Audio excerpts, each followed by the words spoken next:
నమస్తే అండి, welcome to రాధారాణీస్ kitchen. ఇవాళ వీడియోలో మా ఇంట్లో మేము తయారు చేసుకునే మెంతికూర పప్పుని పరిచయం చేస్తున్నాను. ఎన్నో ఆరోగ్యకర ప్రయోజనాలు కలిగిన మెంతికూర పప్పు ఎలా తయారు చేశానో మీకు తెలియాలంటే వీడియోని ఎక్కడా స్కిప్ చేయకుండా చివరి వరకు చూడండి. రండి మరి తయారీ విధానం చూద్దాం.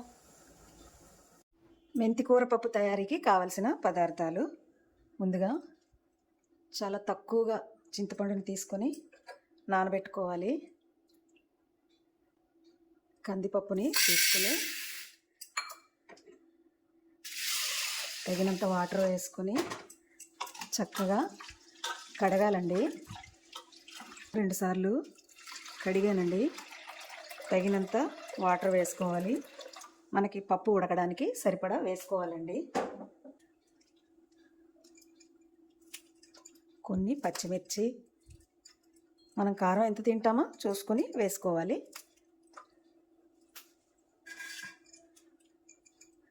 పెద్ద ఆనియన్ ఒకటి,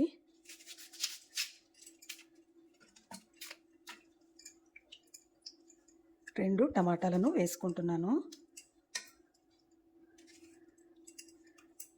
టమాటాలు చిన్నగా ముక్కలుగా మనకి ఎలా వీలైతే అలా కట్ చేసుకోవాలి. నేను ఇలా ఈ లేయర్ అంతా తీసేసుకుంటాను. ఎప్పుడూను మా ఇంట్లో వాళ్ళకి ఈ లేయరు ఇష్టం ఉండదండి. అందుకని ఎప్పుడు టమాటా కూర కానీ ఎందులో వేసినా ఇలా చూడండి ఎంత పలచగా చక్కగా వచ్చేస్తాయి. మెంతికూర కదా, అందుకని 2 టమాటాలు పెద్దవే వేసుకోవాలండి, బాగుంటుంది టేస్టు. టమాటా, పచ్చిమిర్చి, ఆనియన్స్ కట్ చేసుకున్నామండి. పప్పు 5 విజిల్స్ వచ్చే వరకు ఉడికించుకోవాలండి. పప్పు ఉడికేసరికి మెంతికూరని శుభ్రం చేసుకుందామండి. ఆకుకూరలు కడగడం కోసం తగినంత ఉప్పు వేసుకొని కడుక్కోవాలి. ఎప్పుడైనా మెంతికూర బాగా లేతగా ఉందనుకోండి, అప్పుడు ముక్కలుగా చిన్న చిన్నగా కట్ చేసుకోవచ్చు.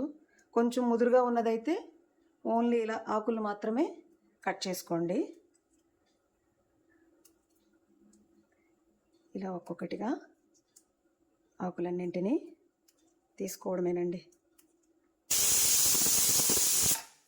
పప్పు 5 విజిల్ వచ్చేసిందండి. స్టవ్ ఆఫ్ చేసుకుంటున్నాను. ఒలవడం మొత్తం అయిపోయిందండి. చక్కగా 1-2 సార్లు చక్కగా కడగాలి. చక్కగా మెంతాకుని 2 సార్లు కడిగాను. ఇంకాస్త వాటర్ వేసుకొని ఇలా ఉంచుకోవాలి. కుక్కరు చల్లగా అయిందో లేదో చూద్దాం. చల్లగా అయిపోయిందండి. పప్పు ఉడికిపోయింది. ఇలా మెత్తగా రుబ్బుకోవాలి. ఇలా మెత్తగా రుబ్బుకున్నాం. స్టవ్ మించి దించేసుకుందాం. మెంతికూర పప్పు తాలింపు కోసం తగినంత ఆయిల్ వేసుకోవాలి. ఆవాలు వేసుకొని కాస్త ఫ్రై అవనిద్దాం. ఆవాలు చిటపటలాడుతున్నాయి. జీలకర్ర, వెల్లుల్లి, ఎండుమిర్చి వేసుకొని చక్కగా ఫ్రై చేసుకోవాలి. సిమ్లో పెట్టుకునే ఫ్రై చేసుకోవాలండి. కాస్త వేగాయి కదా,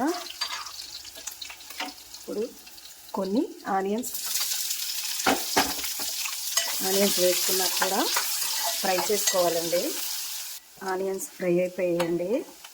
మనం ముందుగా కడిగి పెట్టుకున్న మెంతికూరని వేసుకోవాలి. మెంతికూర వేసుకున్నాక ఒక 5 నిమిషాలు అలా వేగనివ్వాలండి. ఆకుకూర కదా, తొందరగానే మగ్గిపోతుంది. 5 నిమిషాలు అలా వేగనిద్దాం. చక్కగా వేగిపోయింది. తగినంత కారం, రుచికి సరిపడా ఉప్పు, తగినంత పసుపు వేసుకొని చక్కగా కలుపుకోవాలండి. ఆకు చాలా లేతగా ఉంది, చూసారా ఎంత తొందరగా మగ్గిపోయిందో. మా ఇంట్లో మెంతికూర పప్పు ఎప్పుడు ఇలానే తయారు చేసుకుంటామండి. ఇలా చక్కగా ఫ్రై అయిన తాలింపులో మనం ముందుగా ఉడికించుకున్న కందిపప్పు వేసుకోవాలి. అంతా చక్కగా కలిసేలా కలుపుకోవాలి. మనం ముందుగా చింతపండు నానబెట్టుకున్నాం కదా, ఈ చింతపండు వాటర్ని కూడా వేసుకోవాలండి.